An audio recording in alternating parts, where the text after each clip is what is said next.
सर्वलोक चूड़ामणि अनंत ब्रह्मांडों के स्वामी भगवान जिसको अभय, जिसकी बाह पकड़, अभयत भुज दंड मूल पीनांश सानुकूल, जिसको अभय दे दिया, जिसको शरण में ले लिया, जिसकी बाह पकड़ ली, कौन त्रिभुवन में से उसे भय दे सके। सांवरे सरकार जिसकी रक्षा करे, उसका कोई त्रिभुवन में बिगाड़ नहीं सकता।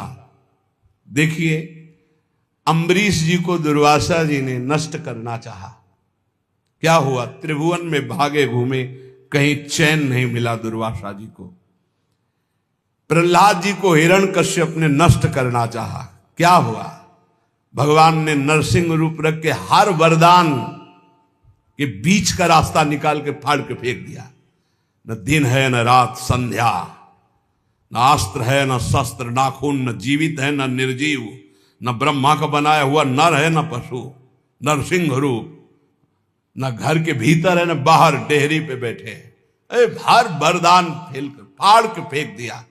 और प्रहलाद जी के कहीं खरोच भी कभी पूरे जीवन में नहीं लगी। भगवत रसिक जी कह रहे, ध्रुव जी क्या स्थिति थी, चाटा मार कर की गोद में भी बैठने नहीं दिया है, तो इस सिंहासन का अधिकारी, जहां पहले नारायण का भजन कर और शरीर त्याग, और मेरे गर्भ से, सुरुचि ने कहा मेरे गर्भ से, तब इस सिंहासन में जाके भगवान की आराधना, 5 वर्ष का बालक यही मधुवन में, मथुरापुरी में आकर के तपस्या की। क्या उस समय मच्छर नहीं थे? क्या सांप बिच्छू नहीं थे? क्या सिंह नहीं थे? कोई परवाह नहीं की, क्योंकि सांवरे सरकार का भरोसा, 6 महीने में भगवत साक्षात्कार करके त्रिभुवन में सर्वबंधनी अटल पदवी प्राप्त करके चले गए। कुंती नंदन 5 पांडवों को बाल्यावस्था से लेकर मारने का प्रयास होता रहा। अंततो गत्वा दुर्योधन का सर्वनाश हो गया, पूरे परिवार का। महाराज युधिष्ठिर चक्रवर्ती सम्राट पद पर बैठे। सांवरे सरकार जिसके पक्ष में, उसका बाल बाका भी नहीं हो सकता, बाल बाका भी नहीं हो सकता। बहुत बड़ी बात है भीष्म प्रतिज्ञा। दुर्योधन ने जब देखा कि 10,000 महारथियों को रोज मारते हुए एक पांडव को खरोच भी नहीं आती, तो कहा भीष्म जी से कि पितामह, मैं पहले से जानता था, सेनापति बनाने के पहले से आपको, कि आप हमारी कभी विजय नहीं चाहेंगे, आप पांडवों की ही विजय चाहेंगे, भले हमारे पक्ष से 10,000 महारथियों को मारते तो भी। तो उनका ऐसा नहीं, मैं कोई पक्षपात नहीं कर रहा हूं, वो श्री कृष्ण द्वारा सुरक्षित है। बोले तो आपकी प्रतिज्ञा को कोई टाल सके ऐसा नहीं, आप हमारे सामने प्रण लीजिए कि पांडवों का वध करेंगे। भीष्म जी ने 5 बाण निकाले और कहा, अगर कल जीवित रहा तो 5 पांडवों का वध निश्चित करूंगा। भीष्म प्रतिज्ञा। भीष्म जी अपने वचन के पालन के लिए अपने गुरुदेव परशुराम से युद्ध कर दिए, औरों की तो बात चले दो।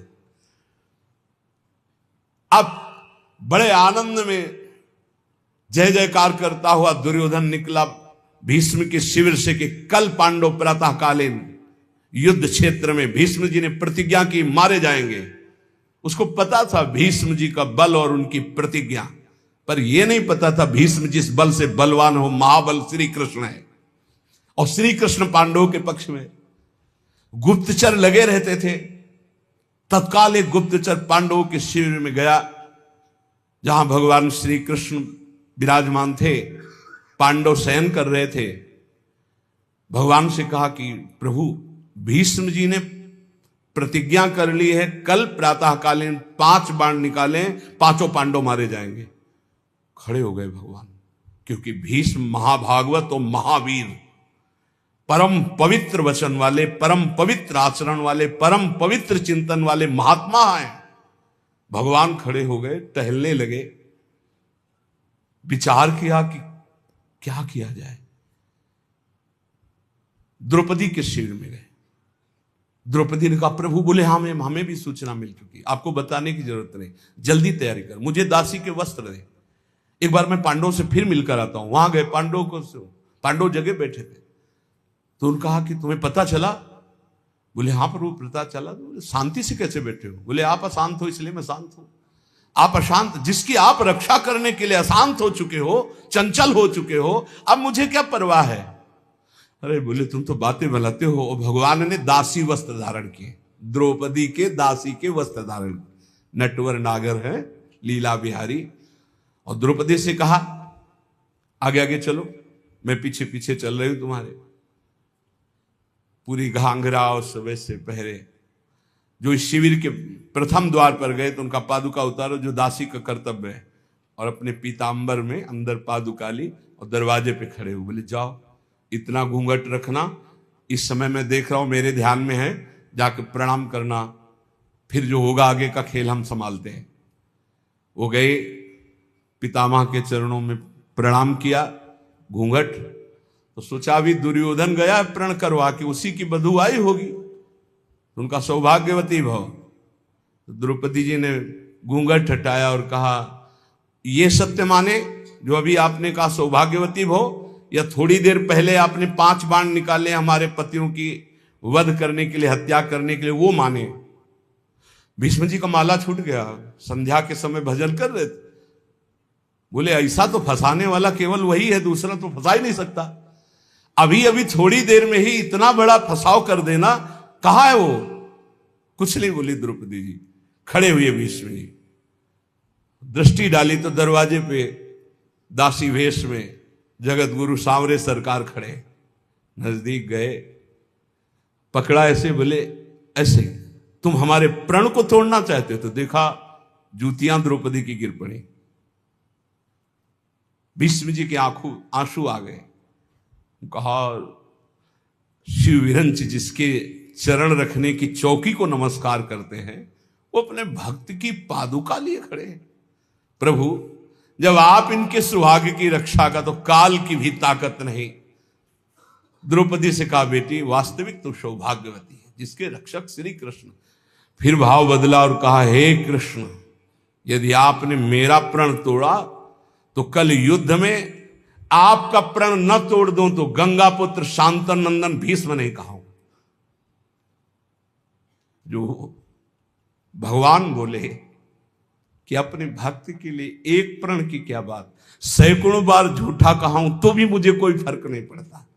सच्चिदानंद भगवान कह रहे हैं अपने भक्त के लिए मुझे 100 बार यदि झूठा कहलाना पड़े तो मैं 100 बार झूठा कहला, एक प्रण तोड़ने की बात क्या है। जाको राखो सांवरो ताहि न नाखे कोई, जिसकी रक्षा सांवरे सरकार करते हैं उसका कौन बाल बाका कर सकता है। बोले कुंती नंदन जोए विभीषण गजपति ऐसी अमोघ शक्ति रावण ने विभीषण को चलाई थी। ये भ्रातृद्रोही, हमारी पूरी लंका का नाश करने वाला राजद्रोही, मैं तुझे मृत्यु दंड देता हूं, अब काल भी नहीं बचा सकता। और मंत्र का शक्ति संचार करके जे ही भाले का प्रहार किया तो तुरंत विभीषण पाछे मेला, सन्मुख राम सहयो सोई सेला। भगवान ने उसको अपनी ताकत से नष्ट नहीं किया, तुरंत विभीषण पाछे मेला, सन्मुख राम सहयो सोई सेला। उस महान शक्ति संपन्न सेला को, बर्छी को भगवान ने अपनी सीधे छाती पे सही, विभीषण को पीछे कर लिया और वो शक्ति अंतर ध्यान हो गई। भगवान की कहीं सच्चिदानंद अंग में पीड़ा थोड़ी पहुंचा सकती है।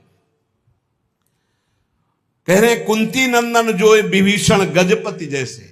थक गया गजेंद्र जब देखा कि अब की झटके में ग्राह ले ही जाएगा, पुकारा हरि। भगवान गरुड़ जी को छोड़कर नंगे पैर दौड़े और सुदर्शन चक्र जी से ग्राह को परम पद और गजेंद्र को बाहर किया। जाको राखो सांवरो ताहि न नाखे कोई। विश्वास रखना चाहिए, हम भगवान की शरणागत हैं, हमारा कोई बाल बांका नहीं कर सकता। और जाको आदर हरि करे तासु अनादर कौन, जवासु अनादर हरि करे ताको आदर कौन। भगवत ऋषि जी कह रहे हैं जिसका आदर भगवान श्याम सुंदर करें उसका आदर कौन नहीं करेगा त्रिभुवन में, सबको करना होगा। और जिसका अनादर प्रभु कर दे फिर उसका कोई आदर कर सके ऐसा नहीं है। भगवान किसी का अनादर नहीं करते हैं। पर जो भगवान की आज्ञा का उल्लंघन करता है, धर्म विरुद्ध आचरण करता है, पापाचरण करता है, फिर भगवान उसका अनादर कर देते हैं। जाको आदर हरि करे तासु अनादर कौन। जब सुपच वाल्मीकि की पूजा कराई तो राजसूय यज्ञ में बड़े बड़े महात्मा ब्रह्म ऋषि भगवान शंकर सब आए हुए थे। सब आश्चर्यचकित हो गए कि यज्ञ की पूर्णता ऐसे अकिंचन, ऐसे दैन्य महापुरुष के द्वारा पूर्ण कराई भगवान ने। राजसूय यज्ञ में जय जयकार मच गई, सबसे बड़ी पूजा हुई सुपच वाल्मीकि की। जाको आदर हरि करे तासु अनादर कौन, और जासु अनादर हरि करें ताको आदर कौन। जिसको हरि अनादर कर दे, तू मेरी आज्ञा का उल्लंघन करके मनमानी पापाचरण कर रहा है, तो कह रहे फिर वो कभी आदर का पात्र नहीं बन सकता जिसका भगवान अनादर। तभी लोग कहते भगवान से डरो। लेकिन आज इतना ज्ञान छाया हुआ है और सर्वनाश का खेल हो रहा है, सर्वनाश का खेल हो रहा है। कैसे कैसे दृश्य उपस्थित हैं। आप लोग तो संसार में सीख लो ना, इस संसार से।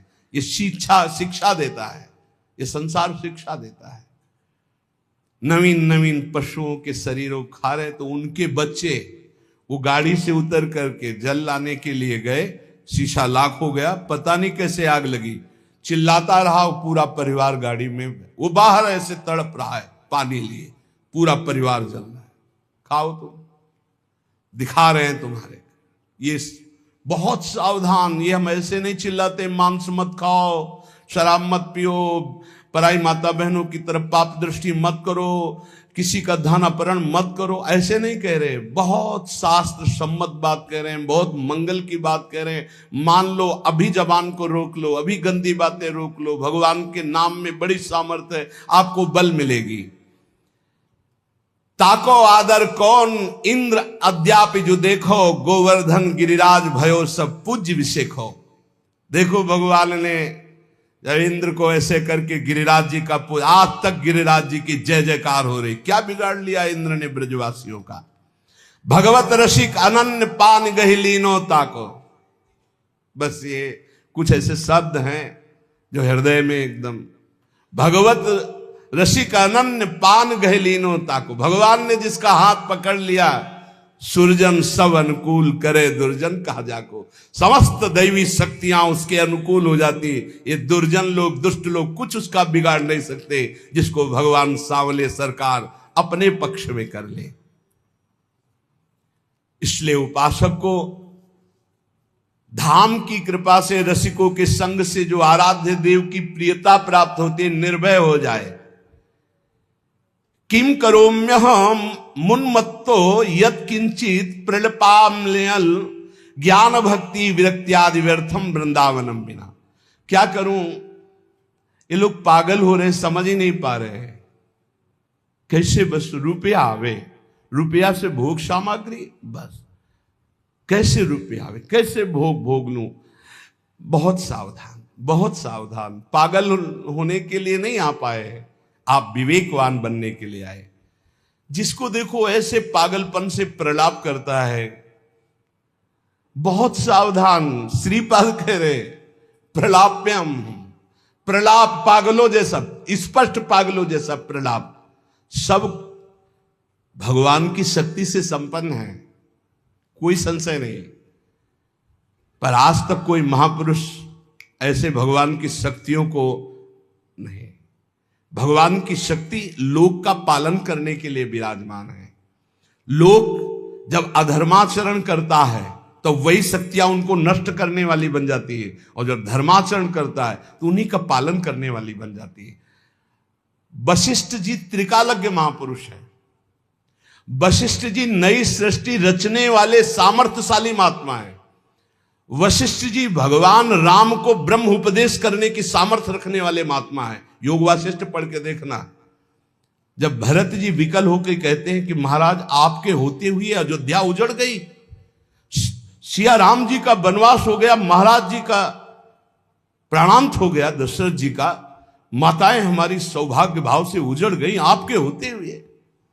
तब कहा सुनो भरत, ऐसे तो नहीं किया। सुनो भरत भावी प्रबल बिलख कहो मुनिनाथ, हानि लाभ जीवन मरण जस अपजस विधिहान। ये विधान रचा गया कर्मों का। अरे तुम माला 2 माला 10 माला जपते होगे, जो रात दिन भजन में लगे रहते हैं उनके बड़े बड़े रोग होते हैं, कैंसर, ये वो। तो शरीर का प्रारब्ध भोगना होता है, ऐसे कोई मिटा नहीं। हमने देखा है एक महापुरुष अगर किसी के कैंसर को मिटाए तो अपने पैर में कैंसर लिया और पैर कटवा दिया। यही संतों की महिमा होती है। पर हित लाग तजय जो देही, संतत संत प्रशंसते ही।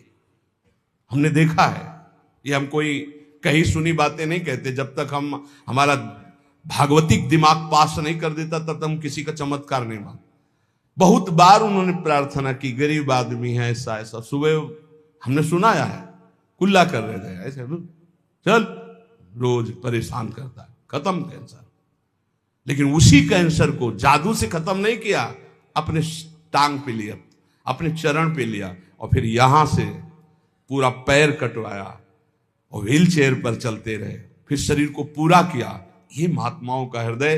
पर हित लाग तजय जो देही, संतत संत प्रशंसते। ऐसा वाला नहीं, अपने ऊपर ये सिस्टम है शास्त्री। जैसे भाई जी ने पूज्य राधा बाबा का प्रारब्ध लिया, ऐसे हैं कि अपने करुणा में भरकर दूसरों का प्रारब्ध भोग ले लिया और भोग रहे, मिटा नहीं रहे। उनका मिटा दिया पर स्वयं भोग रहे। कहीं ऐसा नहीं पाया गया है कि कोई अपने तप से दूसरों के ऐसे सब प्रारब्ध का, ऐसा नहीं है।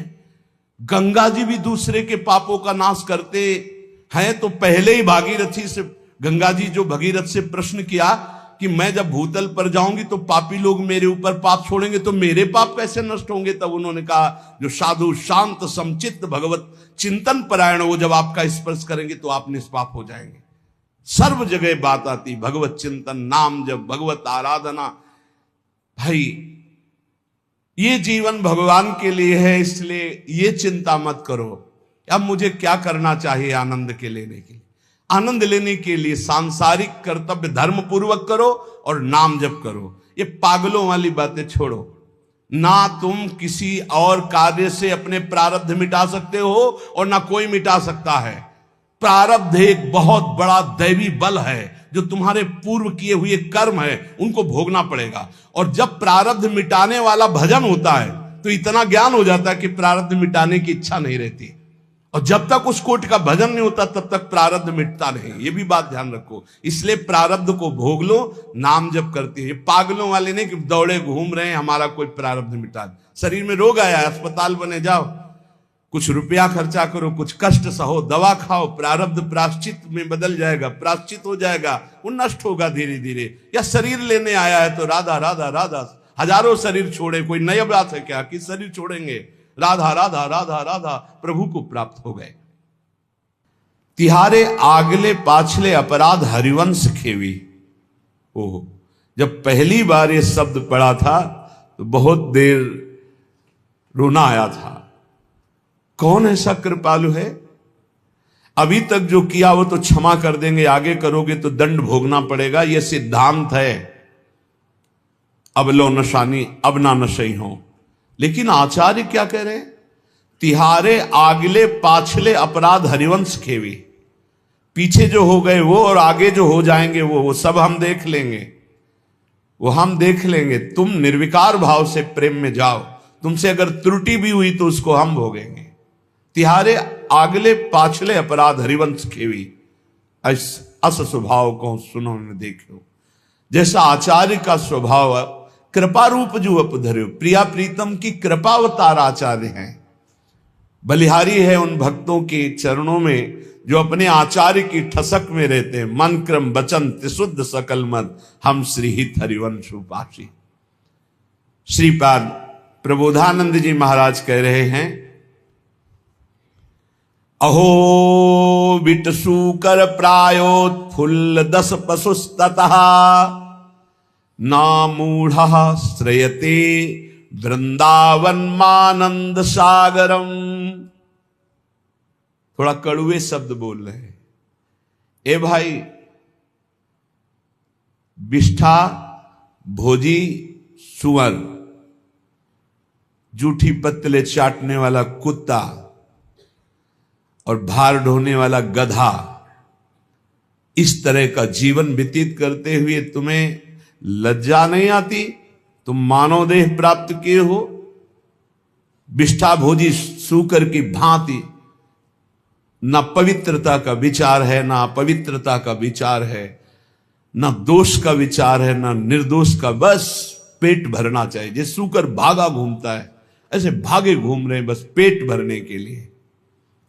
मांस भक्षण, जो भी जैसा पवित्र, जो भी बस डालते रहो, बस उदर पोषण करना है। बिष्ठा भोजी सूकर की भांति जीवन को केवल रसेंद्री स्वाद में नष्ट कर रहे हैं। अपनी अंगुली जरा कड़ाह में जब तेल पक जाता है तो डाल के देखो कैसा लगता है। उसमें तुम जिंदा जीवों को तल रहे हो केवल रसेंद्री भोग के लिए। हमारी जबान को अच्छा लगता है, यही जबान तुम्हारी नरक पहुंचा देगी, यही जबान तुम्हारी दुर्गति करा देगी।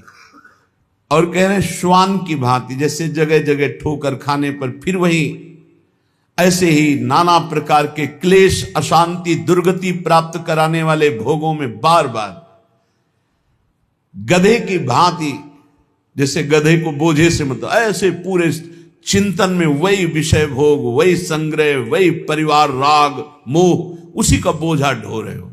श्रीपाद कह रहे अहो, इतना दुर्लभ मानव देह पाकर बिष्ठा भोजी सूकर, कुकर और गधे की तरह जीवन व्यतीत कर रहे हो, तुम्हें लज्जा नहीं आती? अरे मूर्ख, इधर आनंद नहीं, आनंद सागर तो तेरे हृदय में लहरा रहा है। आओ श्रीधाम वृंदावन का आश्रय लो, कुछ दिन रुको, सत्संग सुनो और उसको मनन करो और आचरण में उतारो, फिर देखो आनंद मिलता है कि नहीं। श्रीपाद कह रहे सोच्या सोच्याति सोच्यो हम महामूढ़ाति मूढ़धी हठात सर्वम परित्यज्य यन्न वृंदावनम श्रेय। सोचनी, महासोचनी, महासोचनी, तेरा जो समय व्यर्थ जा रहा है, महासोचनी, बड़ा कीमती समय है। सत्संग बैठकर सुनो, चेतना पूर्वक नाम जप करो, बहुत कमाई करके यहां से नाम की चले जाओ, मुक्त हो जाओगे। अनंत जन्मों के पापों का हिसाब जमा है, अनंत जन्मों के। आप सोचते हो कि 2-4 माला जप करके हम पापों को नष्ट कर देंगे। 2-4 माला तो बहुत बात है, हम आखिरी नाम की बात कह रहे। अगर आखिरी समय राधा निकल गया तो भगवत प्राप्ति पक्की हो जाती है। इसलिए निरंतर हम नाम जप करें, कौन श्वास आखिरी हो जाएगी। आपका शरीर स्वस्थ है तो आप मौज मस्ती काट रहे हो, लेकिन होश में रिपोर्ट आने वाली है। कर्म कोई ना कोई रूप रख करके आने वाला है, बहुत सावधानी की जरूरत है। सबको समझाते हैं अध्यात्म से बुद्धि को पवित्र कर लो, नहीं सर्वनाश कर देगी। बिना भगवान की तब लगी कुशल न जीव कहूं सपने हो मन विश्राम, जब लगी भजत न राम कहूं शोक धाम तज काम। जब तक वो भगवान का भजन नहीं करता तब तक कभी शांति नहीं मिलती। ये बुद्धि रूपी सारथी को यदि ईश भजन सारथी सुजाना मान लो, नाम जप नहीं करोगे, कुछ भी कर लो, कुछ भी, विश्राम नहीं, शांति नहीं, एक एक कर्म का भारी भारी दंड मिलता है। प्रार्थना है, श्रीपाद करे सोच्यो सोच्यात सोच्यो हम, ये है सोचनी, सोचनी, महासोचनी। एक बार भी भगवान का नाम नहीं लिया और सब जीवन को नष्ट कर दिया। अय मूर्ख, महापुरुषों के वचन चुभते हैं। अय मूर्ख, अय महामूर्ख, अब भी तू सावधान हो जा। जिसके कानों में शब्द पड़ रहे हो, अब भी सावधान हो जा। छोड़ दे ये दशा, छोड़ दे दूसरे जीवों की हत्या करके मांस खाना, छोड़ दे पराई माता बहनों के प्रति पाप दृष्टि रखना, नहीं यही तेरा सर्वनाश कर देगी। बार बार प्रार्थना करते, बोले मदिरा पीने में किसी की हिंसा तो होती नहीं, हत्या, अरे बुद्धि भ्रष्ट होती है। क्या क्या अपराध कर सकता है मदिरा पीने वाला, उसको होश नहीं रहता। जो बुद्धि भ्रष्ट हो गई तो वही तो सब हो रहा है। जो शास्त्र कह रहे हैं एक अक्षर कहीं झूठे नहीं है, प्यारे भजन नहीं करते, इसलिए तुम्हें शास्त्र की बात समझ में नहीं आती। एक एक शब्द शास्त्र के सच्चिदानंद भगवान के भाव में डूबे हुए महापुरुषों ने लिखा है, जो परम अनुभवगम सत्य है। कल एक उपासक अपनी मना स्थिति का वर्णन कर रहे थे कि मैं भगवत साक्षात्कार कर चुका हूं आनंद में, अब हमारी ऐसी ऐसी थोड़ी परेशानियां हैं और ये कैसा था। फिर उनसे कहा कि भाई फिर धोखे में मत रहो, एक बार भगवदानंद की अनुभूति होने के बाद नहीं स्वात्मारामम विषय मृग तृष्णाम भ्रमयति, आत्माराम पुरुष, भगवदानंद को प्राप्त पुरुष, भगवत साक्षात्कार पुरुष के ऊपर कभी किसी भी द्वंद्व का प्रभाव नहीं होता। कहीं पीतल को सोना मत मान लेना, नहीं तो वास्तविक भगवत प्राप्ति से वंचित हो जाओ। आज जिसको देखो, अरे आनंद कोश से आनंद मिल रहा है, अभी आनंद सिंधु में थोड़ी तुमने डुबकी लगाई है। सही ढंग से चलो तो आनंद सिंधु में डूब जाओगे, उन्हीं के अंश हो। श्रीपाद कह रहे हठात सर्वम परित्यज्य यत्र वृंदावनम श्रेय, जहां वृंदावन विराजमान है आओ एक बार सत्संग सुनो, थोड़ा बुद्धि शुद्ध करो। क्या बुद्धि तुम्हारी अपवित्र हो गई कि अपने जनों का ही नाश करते हो, अपना ही नाश करते हो। अरे मूर्ख, इतना अमूल्य जीवन मुक्त होने के लिए मिला, उसे बंधन युक्त कर रहे हो। अहो मौढ़्यम अहो मौढ़्यम अहो दुर्भाग्यमीदृशम महनपि महानंदे यन्न वृंदावने रतः। अहो मूर्खता, महान मूर्खता, महान मूर्खता। जैसे उसमें कहा सोचनी, महासोचनी, महासोचनी, इसमें कह रहे मूर्खता, महान मूर्खता, महान मूर्खता। जो इस संसार में मानव देह प्राप्त करके महाआनंद स्वरूप प्रभु का नाम जप नहीं किया, प्रभु की आराधना नहीं की, कभी धाम यात्रा नहीं की, कभी सत्संग नहीं सुना, भगवत चरणारविंद में प्रेम नहीं हुआ, महान मूर्खता, महान मूर्खता, महान मूर्खता। सांद्रानंद रसे वृंदावने पिनानुरज्यतः किं वा मम करिष्यन्ति ज्ञान भक्ति विरक्तयः। आनंद घन के मूल श्री वृंदावन धाम में यदि रसिकों का संग करके चित्त प्रेम में अनुरक्त नहीं किया तो तुम्हारा ज्ञान प्राप्त करना, तुम्हारा साधन करना, तुम्हारा वैराग्य धारण करना किस काम में आया। शास्त्रों का ज्ञान प्राप्त कर लेना तो उसका फल है कि अज्ञान से निवृत्त हो जाना। अज्ञान किसे कहते हैं? ब्रह्मा से लेकर के तिनके तक सब माया रचित है। सत्य है तो केवल प्रभु, उनका नाम, उनका रूप, उनकी लीला। ये त्रिगुणात्मिका माया का ऐसा जादू तमाशा है कि जिसमें बड़े बड़े फंस जाते हैं। बातें ज्ञान की करते हैं, स्थिति अज्ञान में होती है। भगवान के नाम में असीम सामर्थ्य है। उस नाम में भी हम ये नहीं कह सकते कि जाओ ये अभी काम हो जाएगा। क्यों? क्योंकि तुम्हारे पहले पापों का नाश करेगा। कितने जन्मों के पाप जमा है तुम्हारे, उन पापों का नाश, फिर भी नहीं काम होगा। पाप प्रवृत्ति का नाश करेगा, फिर तुम्हारे हृदय में परम अर्थ स्वरूप भगवान की प्रीति प्रकट करेगा। आप सब काम हो गए।